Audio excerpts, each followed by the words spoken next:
I never thought I'd be the villain in my own grandson's baptism, but there I was, 72-year-old Judith Harrington, standing frozen in St. Andrew's Episcopal Church in Oak Ridge, Connecticut, as my daughter-in-law's words echoed through the sanctuary. "Get out of here, devil! Nobody wants you here at this moment." Time seemed to stop. The candles on the altar flickered in slow motion, their flames perfectly still for what felt like an eternity. Every eye in that historic stone church turned to stare at me. Friends I'd known for decades, neighbors, fellow parishioners, all witnesses to my public shaming. The pearl necklace that had belonged to my mother suddenly felt like a noose around my neck, each pearl a weight pulling me down into the polished wooden floor. The church had always been my sanctuary. I'd raised my children within these walls, celebrated my husband Thomas's life here after the cancer took him 5 years ago. Now, in an instant, this sacred place had transformed into a courtroom where I stood convicted without trial, judged by the cold eyes of my son's wife and the silent complicity of everyone present. I looked to my son Nathan, silently pleading for him to defend me, the boy I'd nursed through fevers, whose skinned knees I'd kissed better, whose college education I'd helped fund after his father passed, the child who once refused to fall asleep without hearing my voice, reading Goodnight Moon just one more time. But he just lowered his eyes, the baptismal candle trembling slightly in his hands. His silence hurt more than Vanessa's words ever could. Pastor Wilson stood awkwardly at the baptismal font, little Ryan squirming in his white christening gown, oblivious to the drama unfolding around him. The pastor cleared his throat, clearly uncertain how to proceed after such an outburst. The church organist shifted uncomfortably on her bench. Someone in the back pews coughed. In that suspended moment, I felt myself transform. Something inside me that had been bending for years through the subtle slights, the forgotten invitations to dinner, the comments about my outdated clothes, finally snapped, not in anger surprisingly, but in a sudden perfect clarity. I straightened my spine, adjusted the angel-shaped brooch on my navy blue jacket, the one Thomas had given me on our 30th anniversary, and looked directly into Vanessa's eyes. She flinched just slightly, perhaps expecting tears or a scene.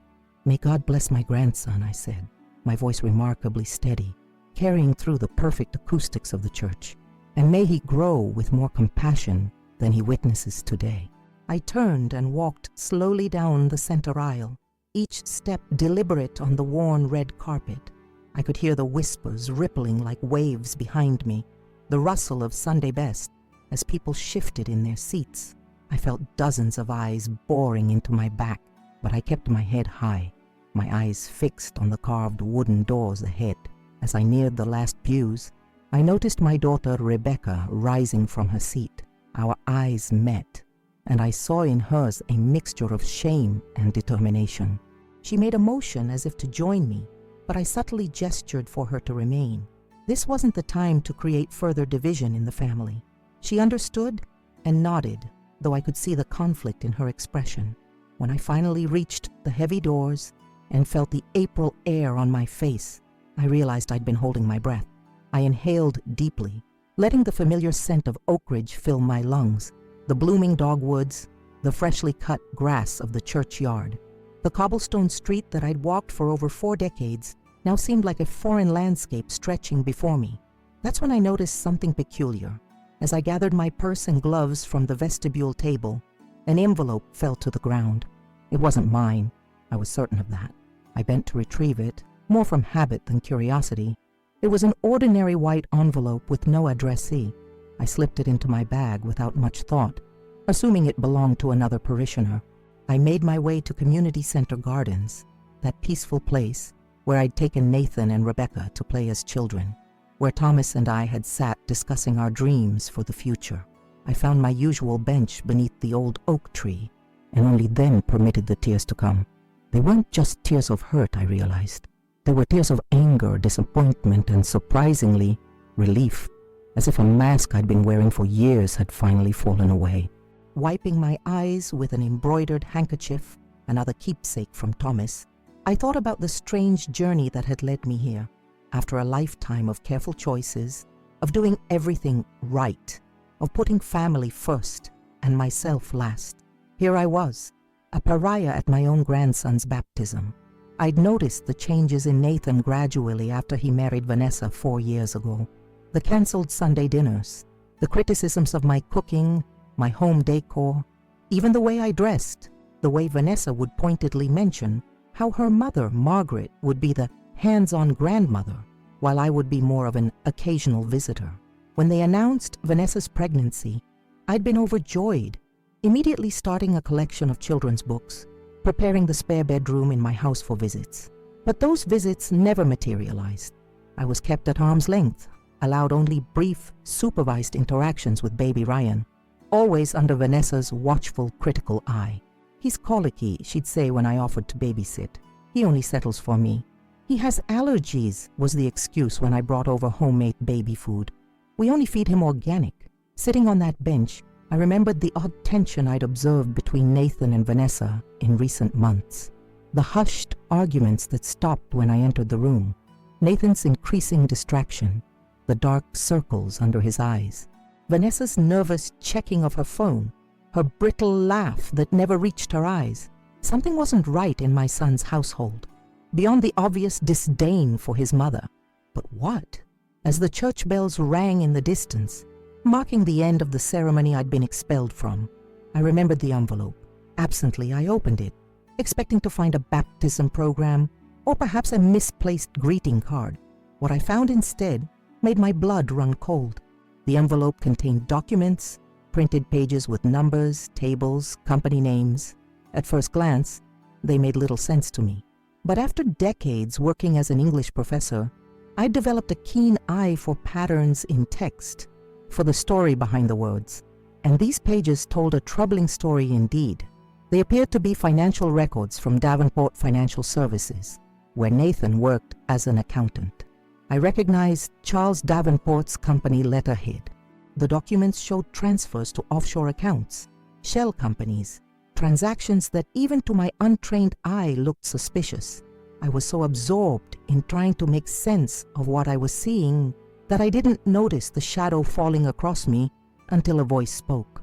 "Mom," said Rebecca, sitting beside me on the bench, slightly breathless as if she'd been running.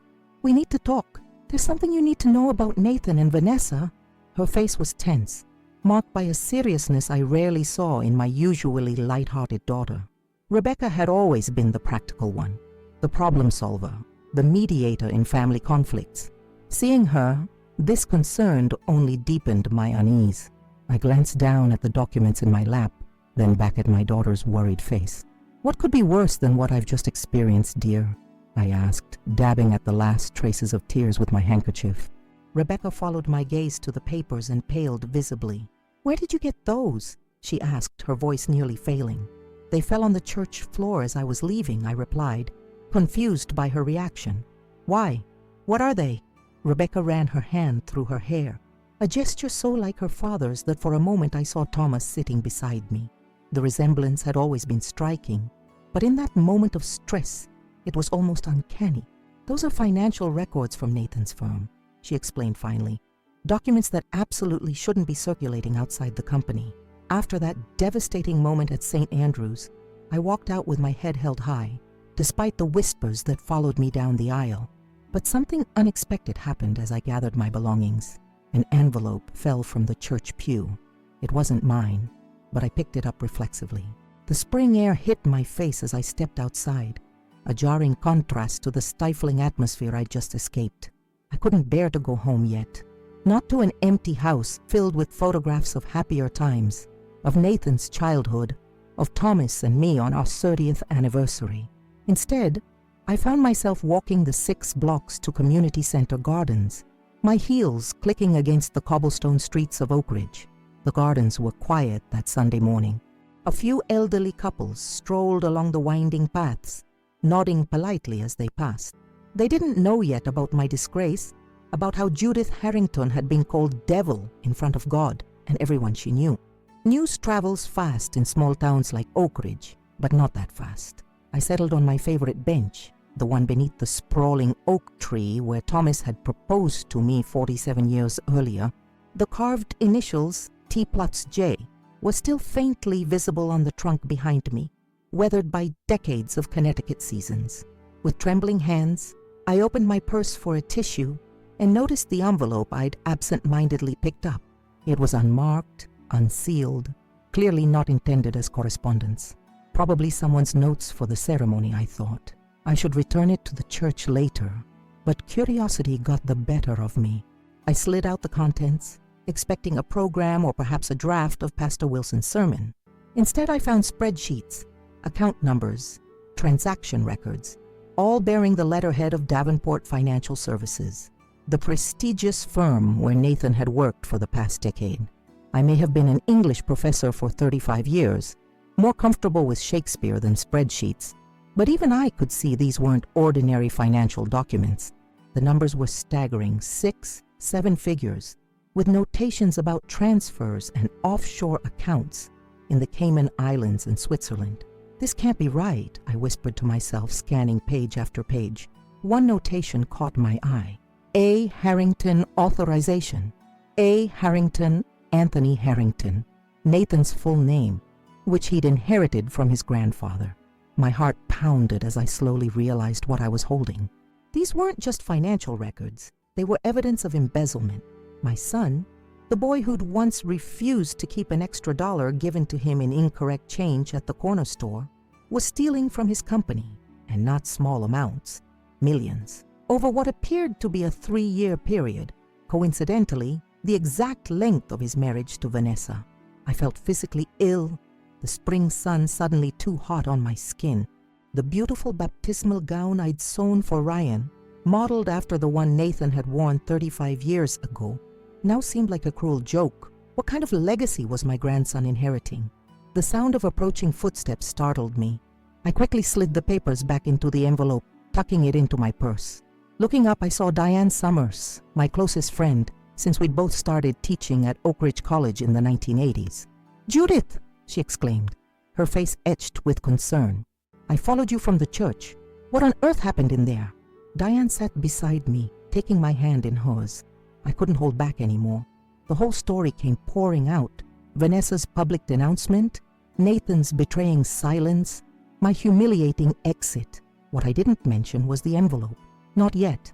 I needed to understand what I was dealing with first. "That woman has always been trouble," Diane said fiercely. From the moment Nathan brought her home, I saw it in her eyes. "All ambition, no soul." I nodded absently, my mind racing. "Diane, could you drive me home?" I'm suddenly not feeling well. That night, alone in my study, I spread the documents across Thomas's old mahogany desk. The reading lamp cast a warm glow as I examined each page carefully, taking notes, trying to make sense of the financial jargon. I'd always been methodical. It was what made me a good professor. And now I approached this terrible discovery the same way. With a legal pad and Thomas's favorite fountain pen, I created a timeline of the transactions, noting patterns, recurrences, large withdrawals. Around midnight, I called the one person I knew could help me understand the full implications of what I'd found. Rebecca. "Mom?" Her voice was groggy with sleep. "Is everything okay? I need you to come over tomorrow after work," I said quietly. "There's something important we need to discuss. About Nathan." The next morning I woke with a strange sense of calm. The shock had worn off, leaving behind a cold, hard clarity. I made my bed with hospital corners, the way I had every day since boarding school. I dressed carefully in a powder blue cardigan and gray slacks, applied my usual modest makeup, secured my silver hair in its customary neat bun. If anyone had seen me having breakfast at my kitchen table, reading the Oak Ridge Gazette and sipping Earl Grey, they would never have guessed that my world had shattered just 24 hours earlier.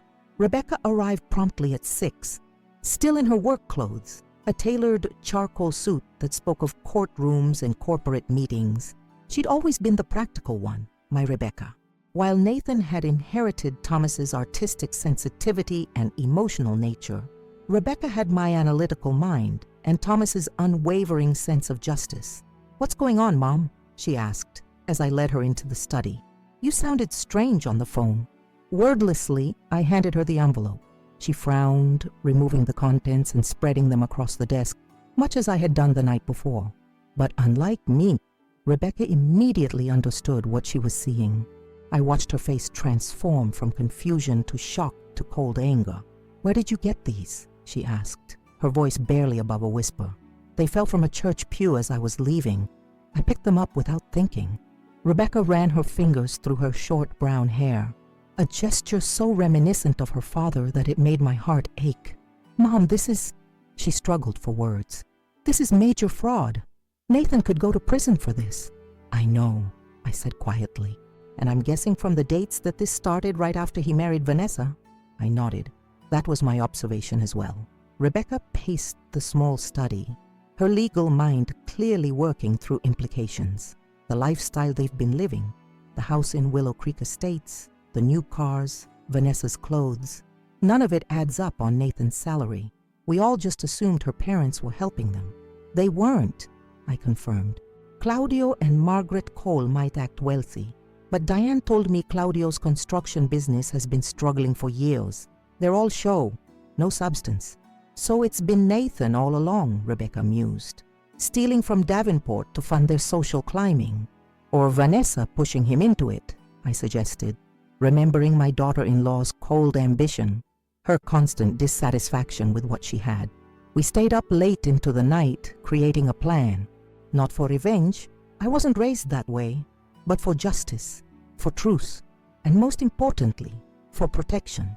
Protection for little Ryan, who deserved better than parents who built his future on stolen money. The next day, I did something that surprised even myself. I called Nathan and volunteered to babysit Ryan. "Really?" Nathan sounded genuinely shocked. "After what happened at the baptism?" "I'm still your mother," I said simply. "And I'm still Ryan's grandmother, regardless of how your wife feels about me." There was a long pause. "Let me talk to Vanessa," he finally said. I expected refusal, but to my surprise, Vanessa agreed. Later, I would learn why. They were desperate for childcare. Vanessa had important meetings to attend, and Nathan was working late hours at the office, no doubt continuing their financial schemes. 2 days later, I found myself in their opulent home in Willow Creek Estates for the first time in months.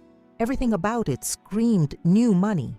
The massive chandelier in the foyer, the gleaming marble floors, the oversized furniture that looked uncomfortable but impressive. "Emergency numbers are on the fridge," Vanessa said curtly, barely making eye contact as she gathered her designer purse and car keys. "Ryan naps at 2 p.m., not a minute later. He only drinks the imported formula in the special bottles.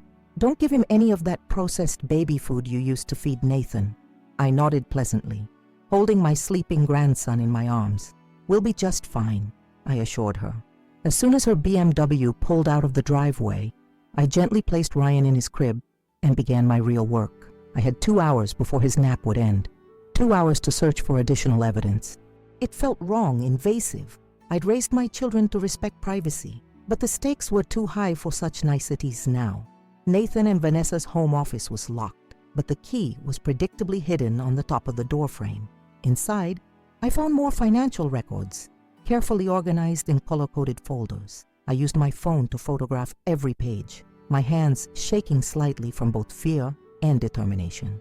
In the master bedroom closet, hidden behind Vanessa's extensive shoe collection, I discovered a small safe. It was unlocked. Carelessness or arrogance, I couldn't tell, and contained passports. Not their regular passports, but second ones, issued by Panama, with different names but their photographs, and a smaller one for Ryan. They were planning to run.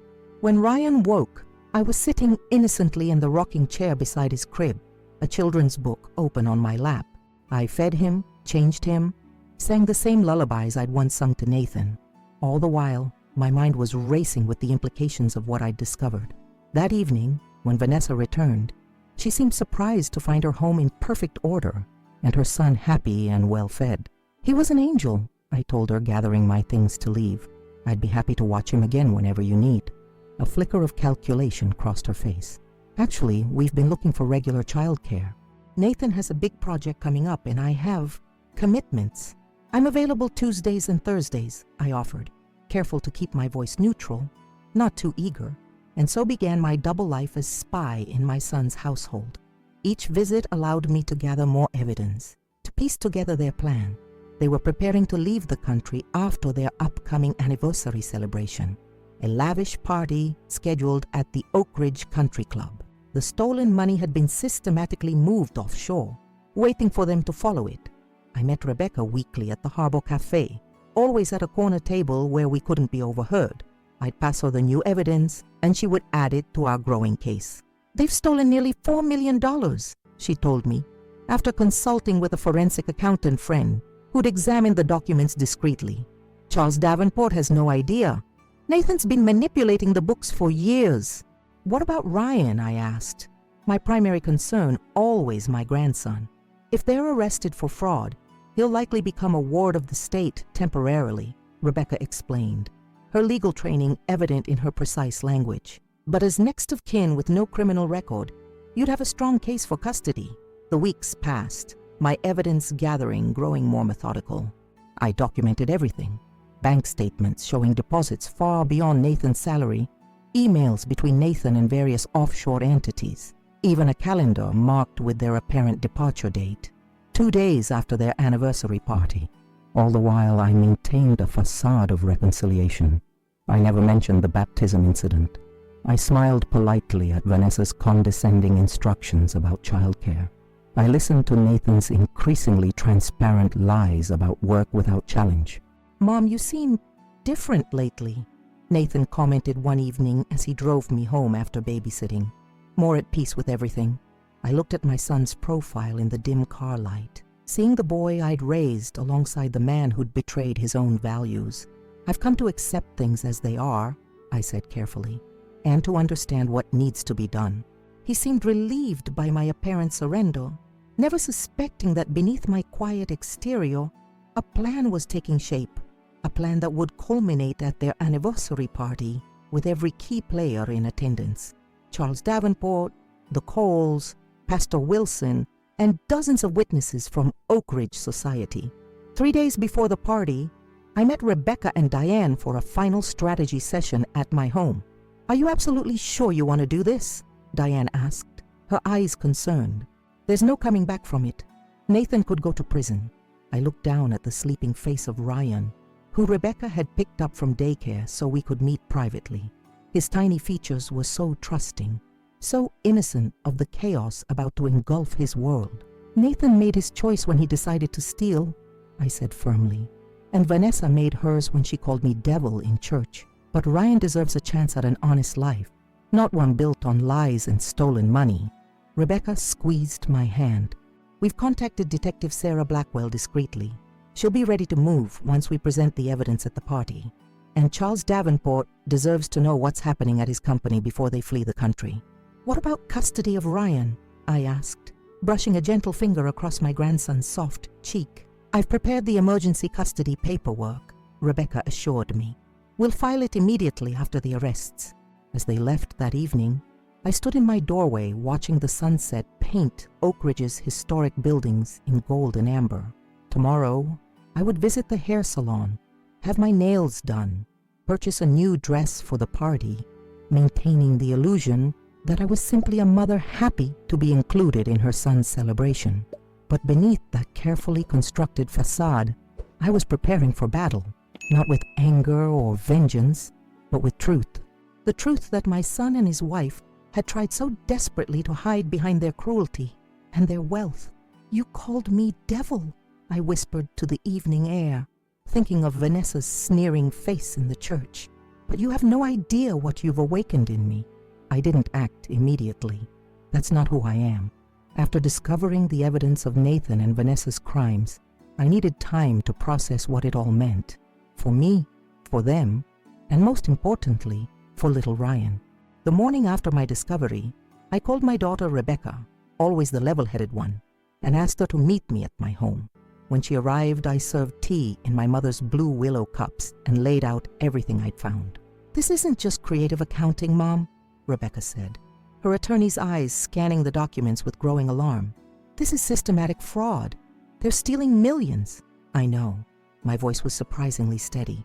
"The question is, what do we do about it?" That question hung between us like a physical presence as we sat in my sunlit kitchen, The spring breeze gently moving the curtains Thomas had helped me hang 30 years ago. Outside the window, the cherry tree he'd planted was in full bloom, a reminder of how life continued even after devastating loss. "We should contact the authorities," Rebecca suggested, always the practical one. "And then what happens to Ryan?" I asked, my primary concern never wavering from my grandson. Rebecca's expression softened. "That's the complication, isn't it?" We decided to enlist help from my oldest friend, Diane Summers. The three of us met that evening in my living room, the evidence spread across the coffee table between cups of tea and Diane's homemade lemon squares. "Those ungrateful wretches," Diane muttered, examining a bank statement showing a transfer of $250,000 to an account in the Cayman Islands. "After everything you've done for them, Judith, and to call you a devil in church? Unforgivable." "This isn't about revenge," I reminded her, though the memory of that public humiliation still stung. "This is about doing what's right and protecting Ryan," Rebecca added. We talked into the night, weighing options, considering consequences. By midnight, the outlines of a plan had taken shape. Not a plan for revenge, but a plan for justice. A plan that would require patience, careful documentation, and perfect timing. The next day, I did something that surprised everyone, including myself. I called Nathan. "I'd like to help with Ryan," I said when he answered. "I know things have been tense between us, but he's still my grandson." The silence on the other end stretched so long, I thought he might have hung up. "You want to babysit?" he finally asked, suspicion evident in his voice. "Yes," I said simply. "Whenever you and Vanessa need help." Another long pause. "Let me talk to Vanessa." I expected resistance, perhaps another round of insults, but to my surprise, Vanessa agreed readily. Later, I would learn why. They were frantically busy preparing for their escape, moving assets, creating their new identities. A reliable, free babysitter was exactly what they needed. And so began my double life as grandmother and investigator. Every Tuesday and Thursday, I would arrive at their Willow Creek estate home precisely at 9, my tote bag filled with children's books, homemade teething biscuits, and, hidden in a false bottom I'd sewn myself, a small digital camera and notebook. "His schedule is on the refrigerator," Vanessa would say curtly, barely making eye contact as she gathered her designer purse and car keys. "Don't deviate from it. And don't go into our home office. Nathan has sensitive work documents in there." "Of course, dear," I would reply, the picture of a docile grandmother. The moment her BMW pulled out of the driveway, my real work would begin. While Ryan napped in his ornate crib, far too ostentatious for a baby, with its gold leaf details and imported Italian linens, I would systematically search the house, photographing documents, recording conversations from their answering machine, copying computer files onto the small USB drive Rebecca had provided. It was painstaking work, made more challenging by the need for absolute secrecy. I developed a system: 15 minutes of searching, then check on Ryan, then another 15 minutes. I became expert at returning everything to its exact position, at erasing all traces of my investigations. "You're getting quite good at this espionage business, Mom," Rebecca remarked one evening as we reviewed the day's findings at my kitchen table. "I spent 40 years teaching students to analyze texts," I reminded her with a small smile. "Finding hidden meanings, uncovering what lies beneath the surface, it's not so different." Week by week, our evidence mounted.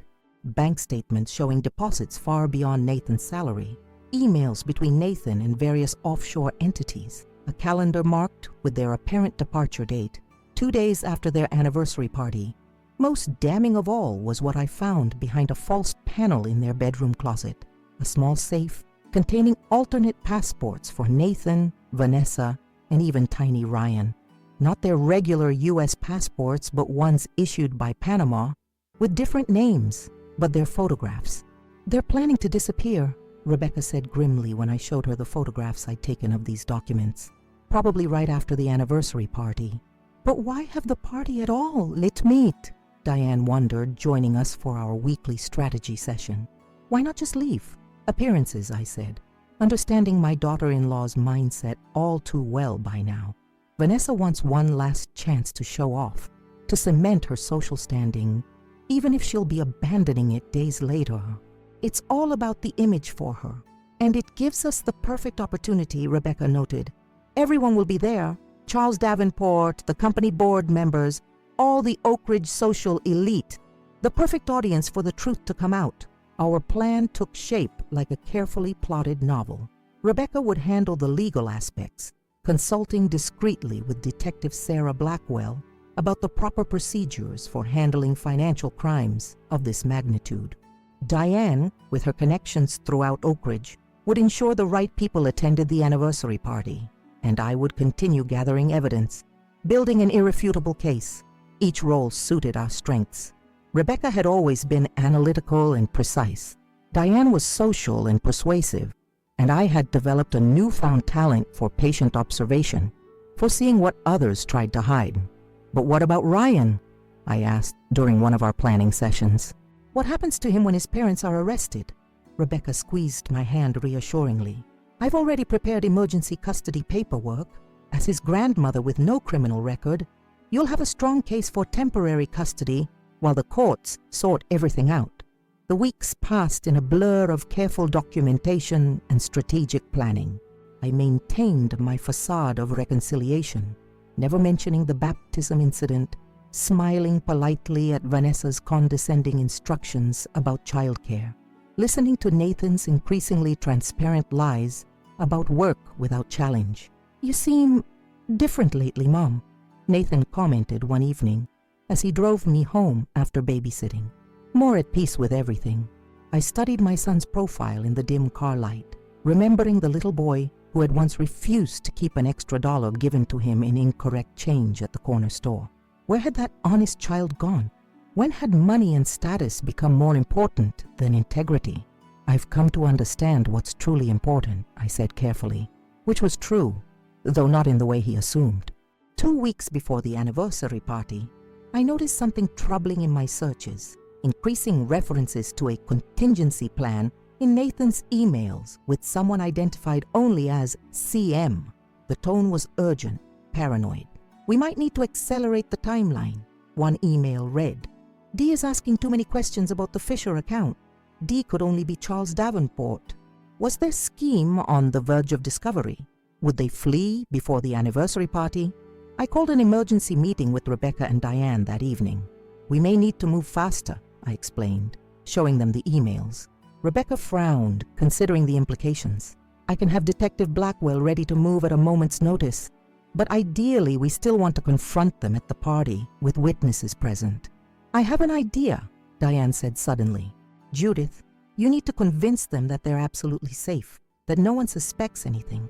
Make them feel secure enough to stick to their original plan. How do I do that? I asked. Information, Rebecca said, catching on to Diane's thinking. Controlled information. Tell Nathan that Charles Davenport mentioned to you how pleased he is with Nathan's work on the Fisher account. Make them think they've successfully covered their tracks. The next day, during my regular babysitting session, I casually mentioned to Nathan when he returned home that I'd run into Charles Davenport at the grocery store.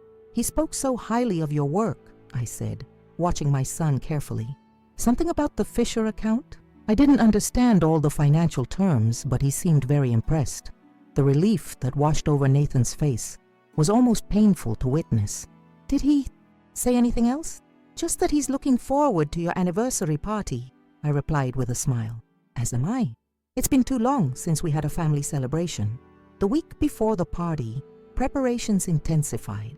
Diane confirmed that Charles Davenport and all the key board members would attend. Rebecca finalized arrangements with Detective Blackwell, who would be stationed nearby, ready to move on our signal. I organized the evidence we'd gathered into a clear, compelling presentation. Are you nervous? Diane asked me the night before the party, as she helped me choose an appropriate outfit, a dignified navy blue dress that had been Thomas's favorite. Strangely, no, I replied, realizing it was true. I've spent my whole life doing what's expected, what's proper. Maybe it's time I did what's right instead. That night, I sat on the edge of my bed, looking at an old photograph of Nathan as a boy, his gap-toothed smile so innocent, so genuine. I traced the outline of his face with a finger worn smooth by decades of teaching and motherhood. I'm sorry it came to this, I whispered to the image. But this isn't just about you anymore. It's about Ryan, about the kind of world he grows up in, the values he learns. I placed the photo back on my nightstand and turned out the light. Tomorrow would bring pain, confrontation, perhaps even hatred from the son I'd raised and loved. But it would also bring truth. And after a lifetime of compromise and accommodation, I'd finally learned that truth was worth fighting for, no matter the cost. The morning of the party dawned clear and bright, as if nature itself approved of what we were about to do. I took special care with my appearance, my silver hair neatly styled, my mother's pearl necklace around my throat, a touch of the perfume Thomas had given me on our last anniversary together. Rebecca arrived to drive me to the Oak Ridge Country Club, her expression a mixture of determination and concern. "Are you ready for this, Mom?" she asked as we pulled out of my driveway. I looked back at the Victorian home where I'd raised my children, taught them right from wrong, tried to instill the values that mattered. Then I turned to face forward, toward what must be done. "I've never been more ready for anything in my life," I said, and I meant it. The Oak Ridge Country Club was transformed for Nathan and Vanessa's anniversary celebration. Crystal chandeliers cast a warm glow over tables adorned with elaborate floral arrangements, orchids and roses in whites and golds. A string quartet played softly in the corner of the grand ballroom, their music floating above the buzz of Oak Ridge's elite as they mingled, champagne flutes in hand. I entered on Rebecca's arm, feeling strangely calm. My navy blue dress, tailored but not flashy, stood in stark contrast to the extravagant gowns and designer suits that surrounded us. I carried a small clutch purse containing nothing but a lipstick, a handkerchief, and a tiny USB drive that held the evidence of my son's crimes. "There's Charles Davenport," Rebecca whispered, nodding toward a distinguished man with silver hair, speaking to a small group near the bar. "And Detective Blackwell just arrived. She's by the entrance in the burgundy dress." I nodded, scanning the room for Diane, who had arrived earlier to ensure everything was in place. I spotted her near the audio-visual setup, ostensibly admiring a flower arrangement while exchanging a few words with Jorge, the technical specialist Rebecca had hired. "Mrs. Harrington, you came." The voice belonged to Margaret Cole, Vanessa's mother, who approached with a smile that didn't quite reach her eyes. Always performing, these Coles. "We weren't sure you would after the baptism." "I wouldn't miss my son's celebration," I replied evenly. "Family is everything, isn't it, Margaret?" Something flickered behind her eyes. Uncertainty, perhaps even fear. "Yes, of course," she murmured, before being pulled away by her husband toward another group of guests. Rebecca squeezed my arm gently. "Are you all right, Mom?" "Perfectly," I assured her. And strangely, it was true. The weeks of preparation, of secret investigations and careful planning, had given way to a kind of crystalline clarity. Tonight, truth would prevail. Nathan spotted us from across the room and made his way over, his smile strained around the edges. He looked handsome in his tailored suit, but I could see the tension in his shoulders, the slight darkening beneath his eyes that spoke of sleepless nights. "Mom, you look beautiful," he said, kissing my cheek. "I'm glad you're here."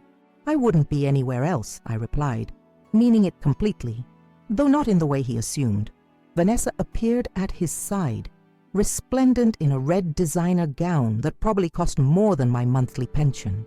Diamonds glittered at her throat and ears, new additions to her collection, no doubt purchased with stolen money. "Mrs. Harrington," she greeted me, not quite meeting my eyes. "Thank you for coming." "Congratulations on 3 years of marriage," I said politely. "You've certainly accomplished a great deal in such a short time." Her smile faltered slightly at my choice of words, but she recovered quickly. "Yes, we have. In fact, Nathan and I have an announcement to make later tonight." Their escape plan, I realized. They were going to announce some fabricated reason for their imminent departure from Oak Ridge, a job opportunity abroad, perhaps, or an extended vacation. A plausible cover story for their planned disappearance. "I look forward to it," I said, watching as they moved on to greet other guests.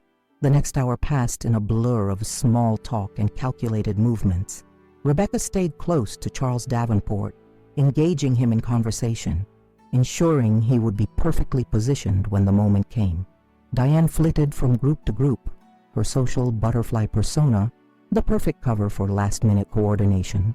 I maintained a pleasant facade, accepting condolences from those who'd witnessed my humiliation at the baptism, deflecting questions about my strained relationship with Vanessa.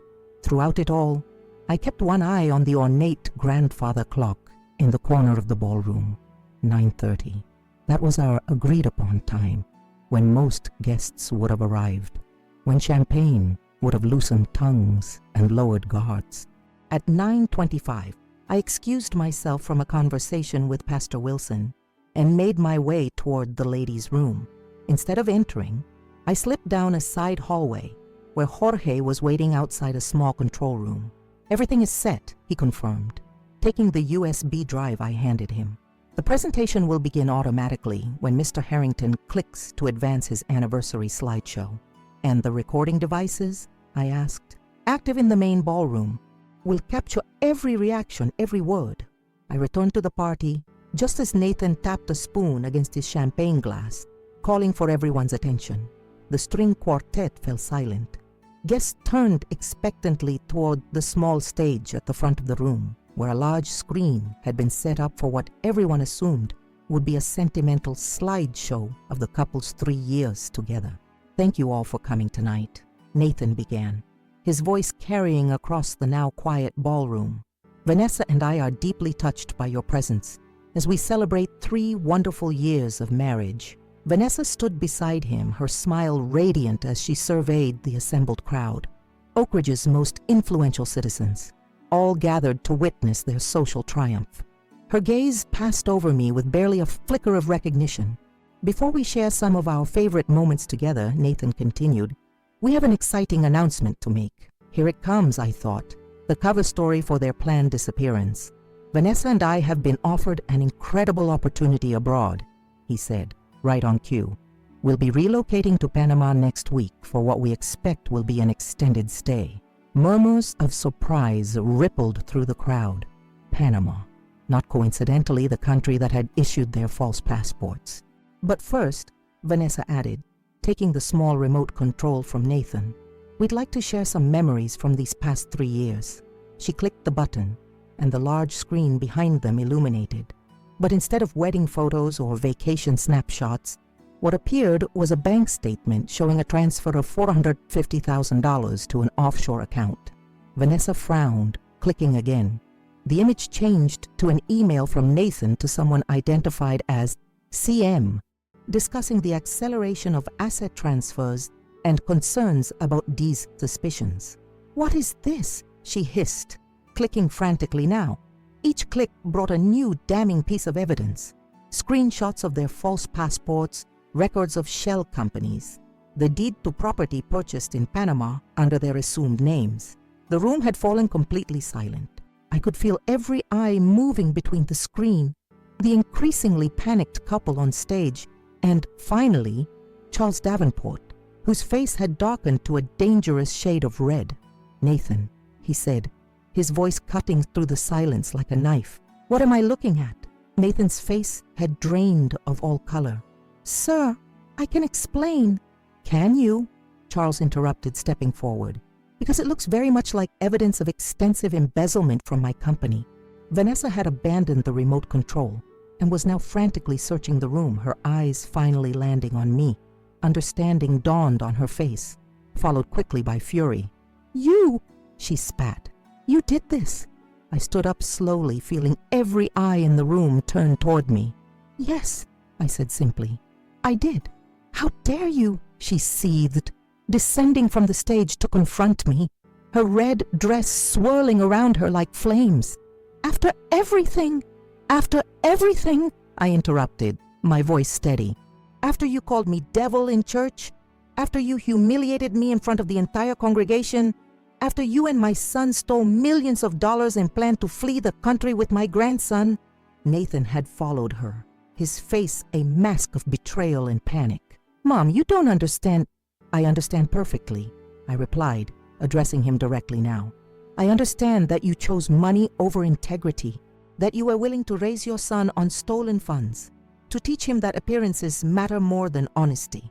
Charles Davenport had joined our small circle now, his expression a mixture of anger and disbelief. "Is this true, Nathan? Have you been embezzling from Davenport Financial?" Before Nathan could answer, Detective Blackwell stepped forward. Her evening dress a clever disguise, now abandoned as she produced her badge. "Nathan Harrington, Vanessa Harrington," she said formally. "I need to ask you both to come with me for questioning regarding allegations of financial fraud, identity theft, and conspiracy." Chaos erupted in the ballroom. Guests began talking all at once, some moving towards the exits, others pressing closer to witness the unfolding drama. The Coles pushed through the crowd, Margaret's face ashen, Howard blustering about misunderstandings and explanations. Through it all, I remained calm, watching as my carefully constructed plan reached its inevitable conclusion. This wasn't revenge, it was justice, not just for me, but for every client of Davenport Financial whose trust had been betrayed, for little Ryan who deserved parents with integrity, for the values Thomas and I had tried so hard to instill in our children. "You'll regret this," Vanessa hissed as Detective Blackwell led her toward the exit. "You've destroyed your own son's life." "What kind of mother does that?" I looked at her directly, unblinking. "The kind who believes that truth matters. The kind who won't let her grandson be raised by criminals." Nathan's eyes met mine as he was escorted past. Unlike Vanessa's fury, his held only defeat and perhaps a flicker of something else. Recognition? Shame? "Ryan," he said quietly. "Take care of Ryan." "I will," I promised. "Better than you know." After they were gone, the party dissolved rapidly. Guests departed in twos and threes, whispering among themselves about the scandal they'd just witnessed. Charles Davenport approached me before leaving, his expression somber. "Mrs. Harrington," he said formally, "I owe you a debt of gratitude for bringing this to light, though I imagine the personal cost has been substantial."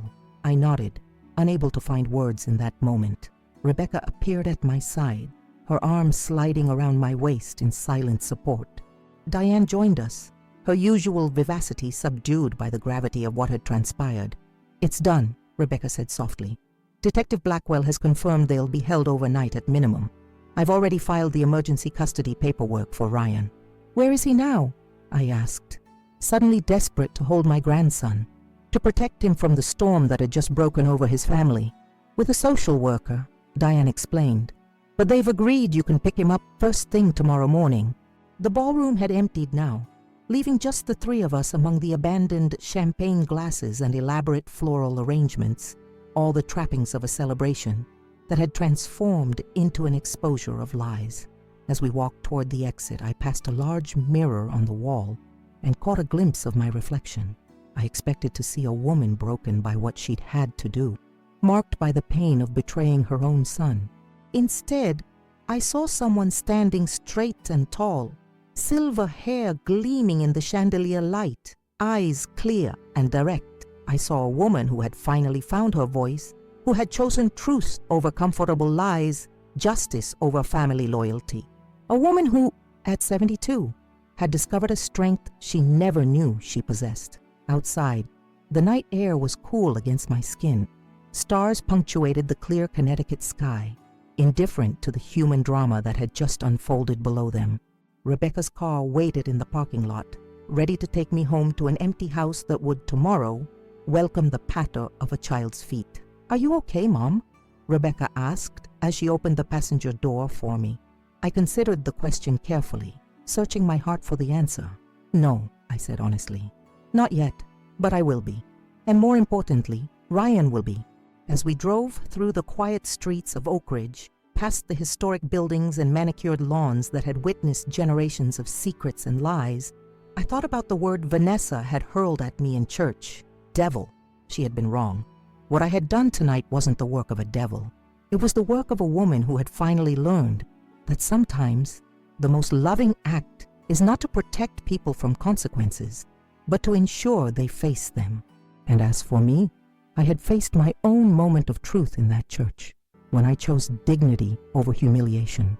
I had taken a deep breath and walked out with my head held high. That single act of courage had led me here, to this moment of painful, but necessary justice.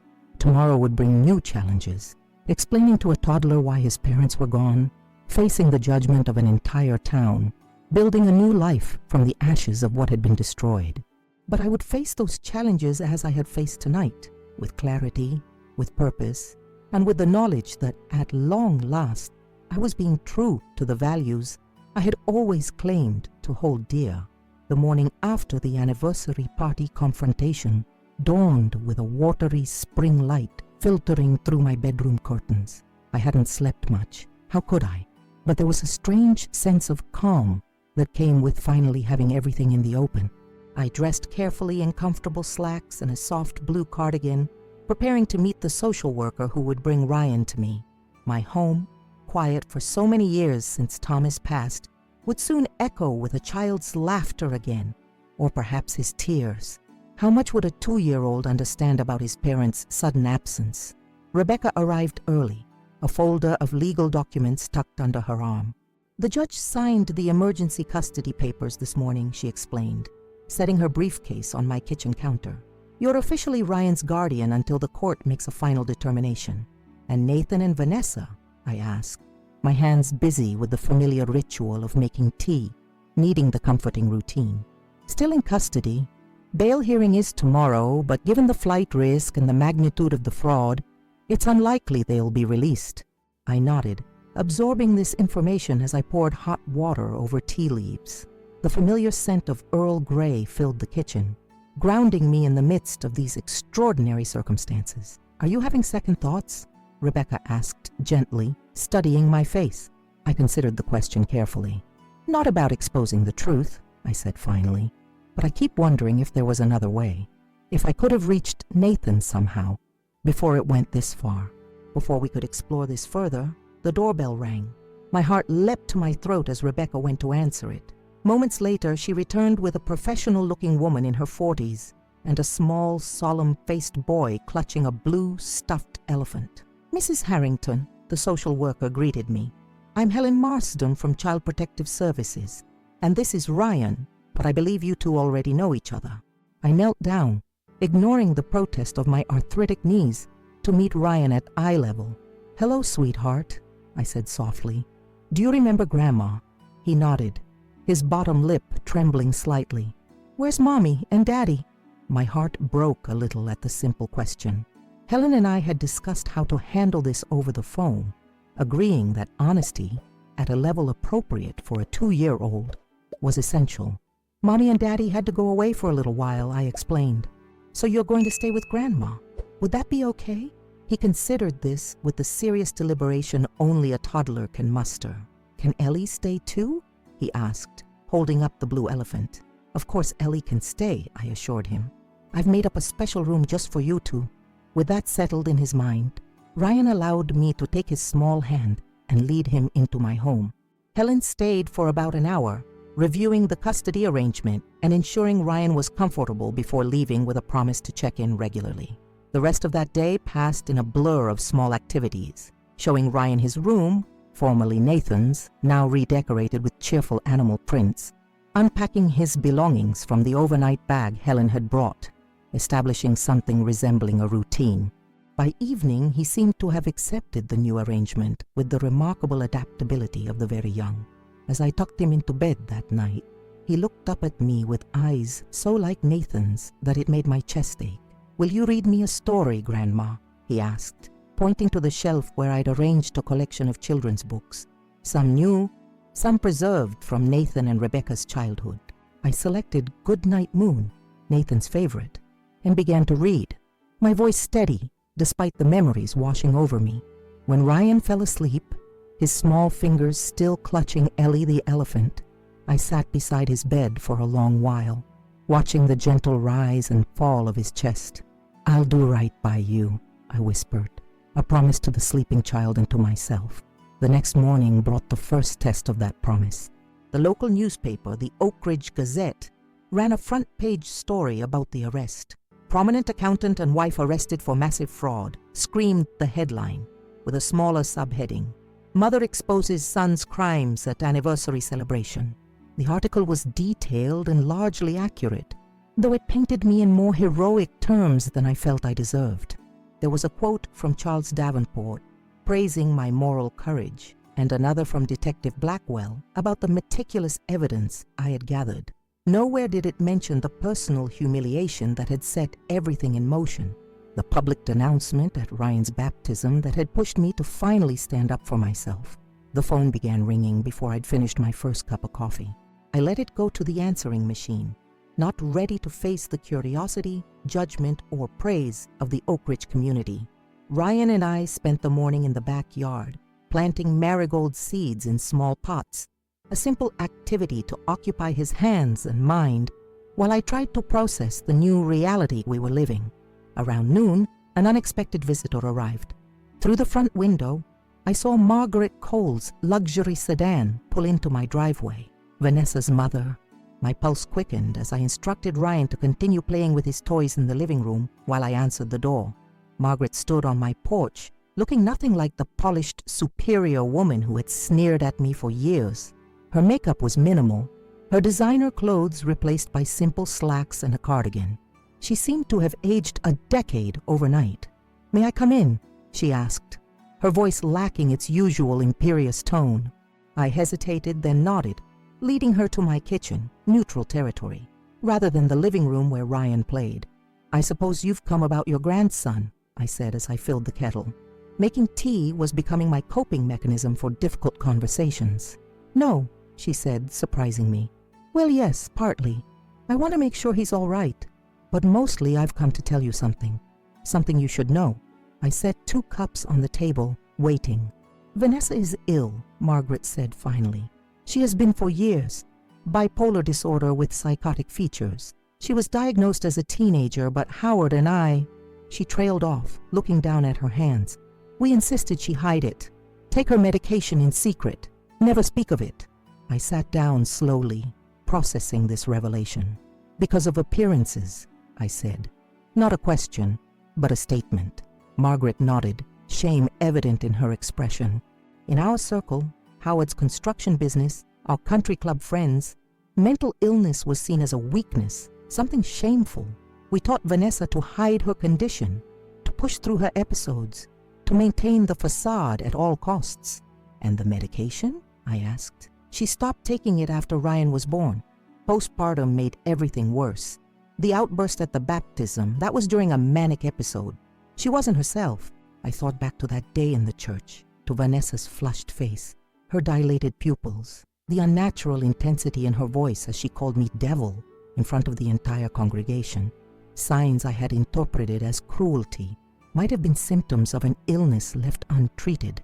"Why are you telling me this now?" I asked. Margaret looked up, tears in her eyes. "Because I failed her.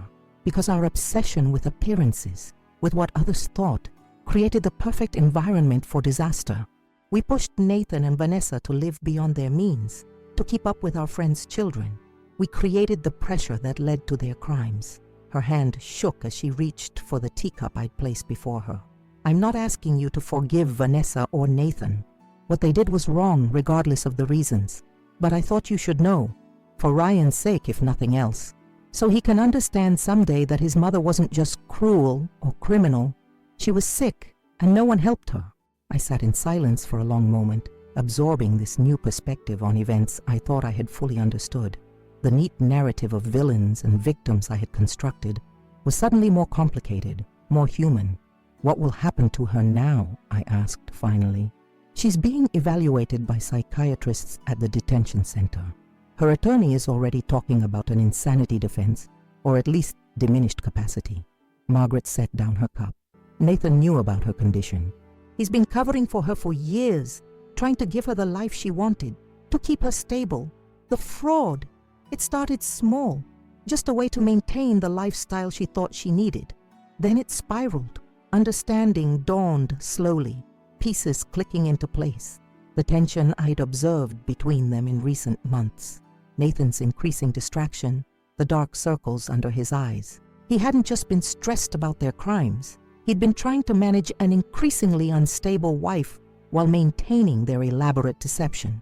"That doesn't excuse what he did," I said firmly, though something inside me had shifted.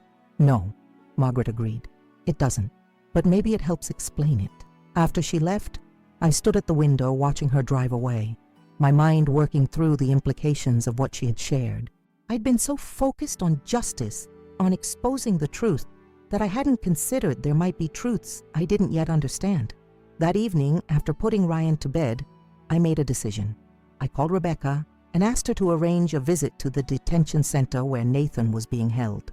2 days later, I sat in a sterile visiting room watching my son approach in his orange jumpsuit, the fluorescent lights harsh against his pallid skin.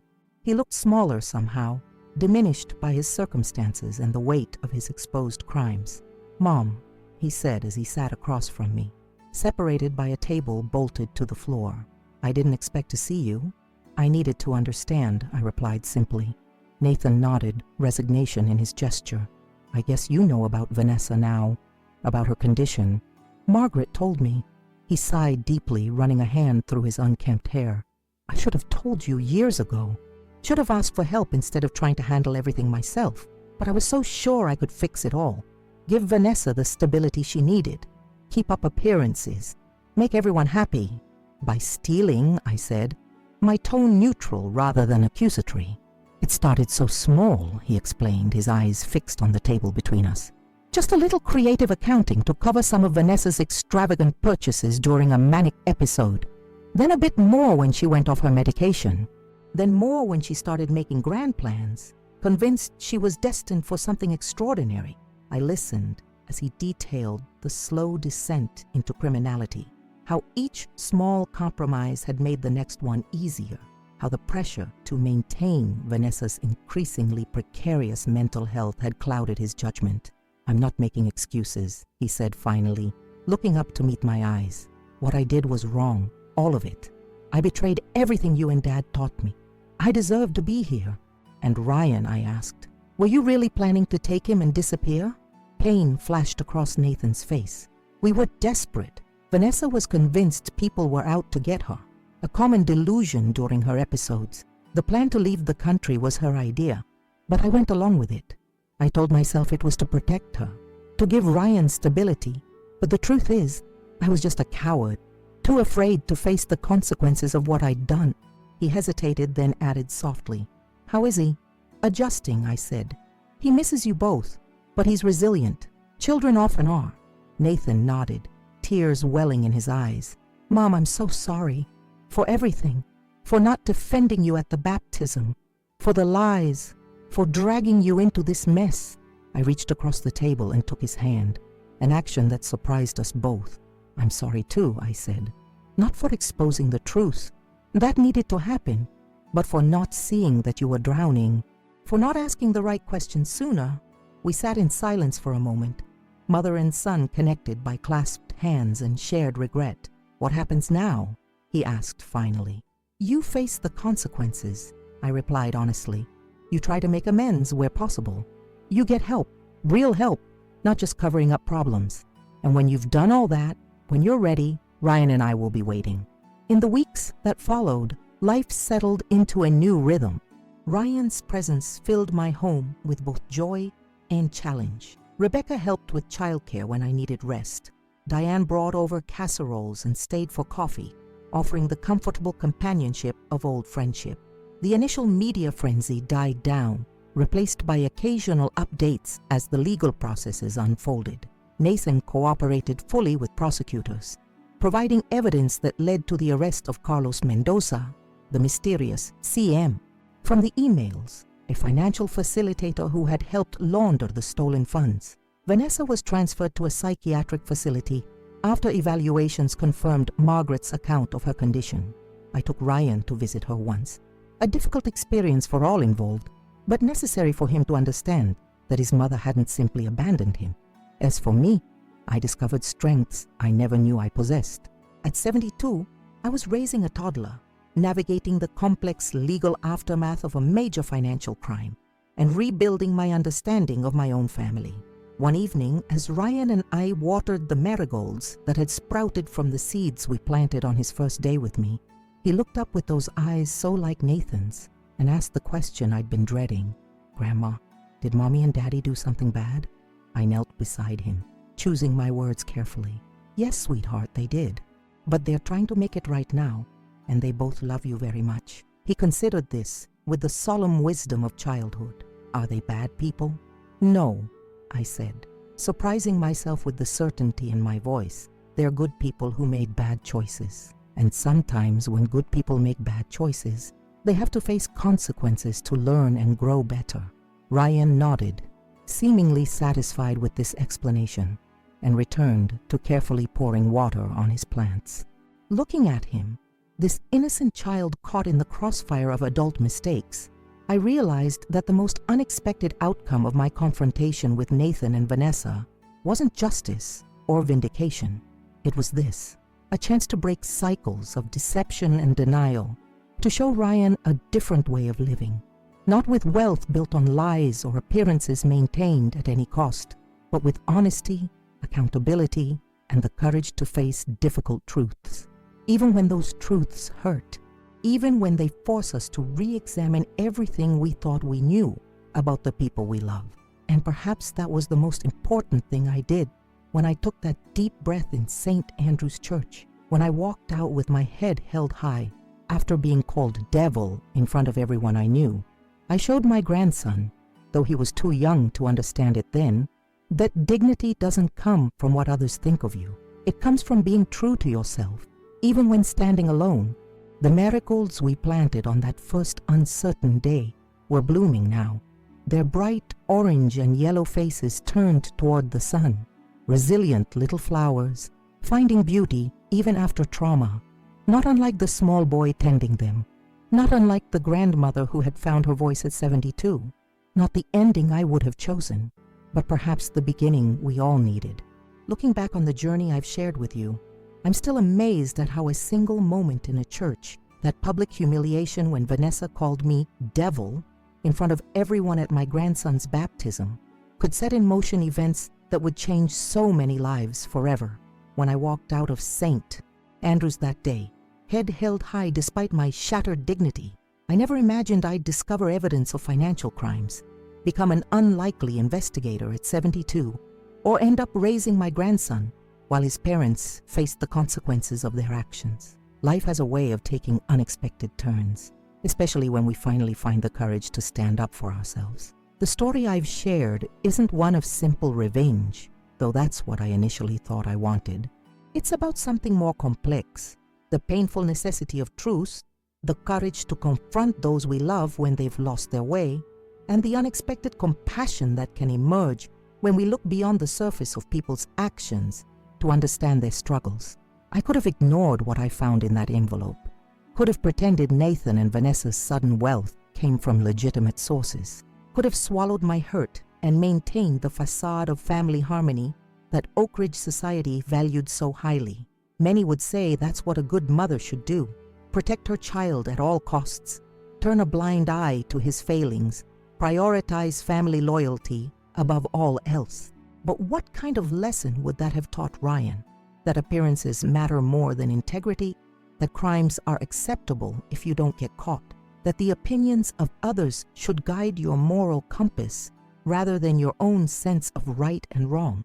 The hardest part wasn't gathering evidence or planning the confrontation.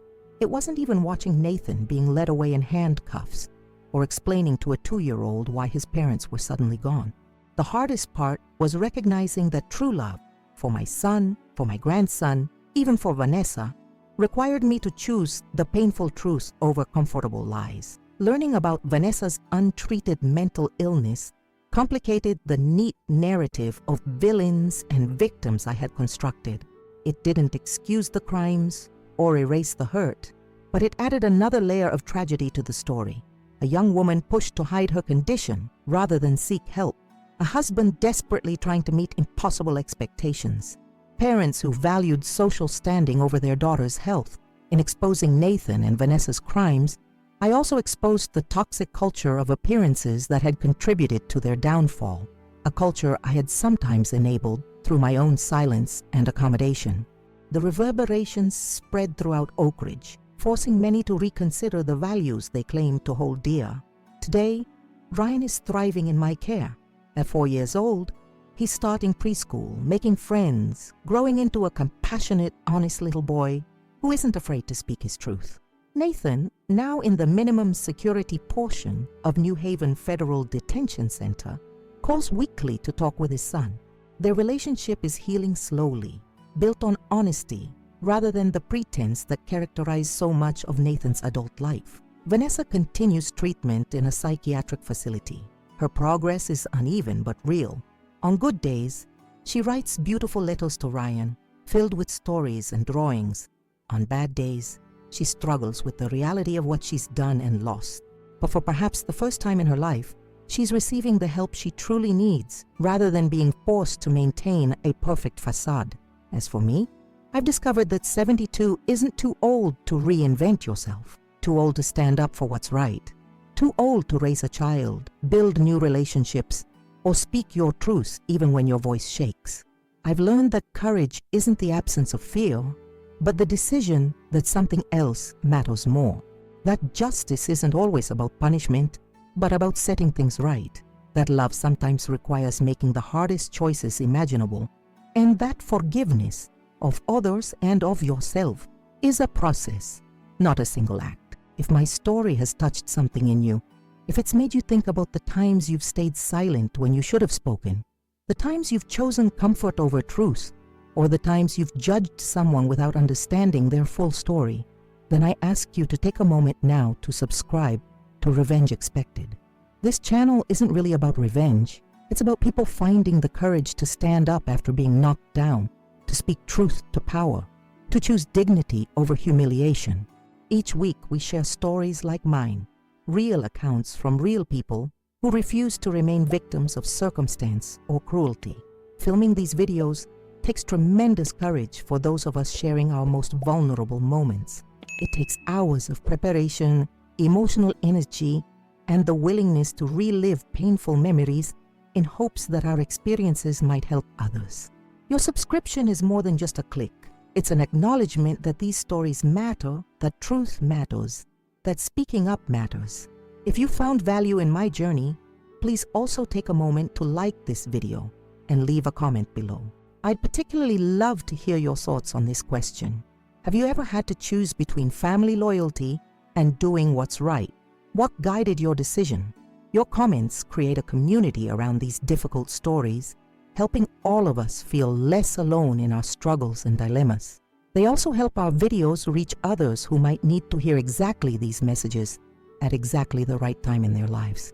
And if you're able, please consider supporting Revenge Expected through Super Thanks. This feature allows you to make a financial contribution directly to the channel, helping cover the costs of production, editing, and the time required to bring these stories to life. Your support through Super Thanks means we can continue to produce daily videos, reaching more people with these powerful messages of courage, truth, and resilience. Before you leave, I encourage you to explore the other videos on our channel. You'll find stories of people who, like me, found themselves at crossroads they never expected, faced choices they never wanted to make, and somehow found the strength to do what was necessary, what was right. Remember that courage often begins with a single deep breath, like the one I took in St. Andrew's Church before walking out with my head held high. Sometimes that's all it takes to change the course of not just your life, but the lives of everyone around you. Thank you for listening to my story, for witnessing my journey, and for being part of this community that values truth, justice, and the complex, messy, beautiful reality of being human.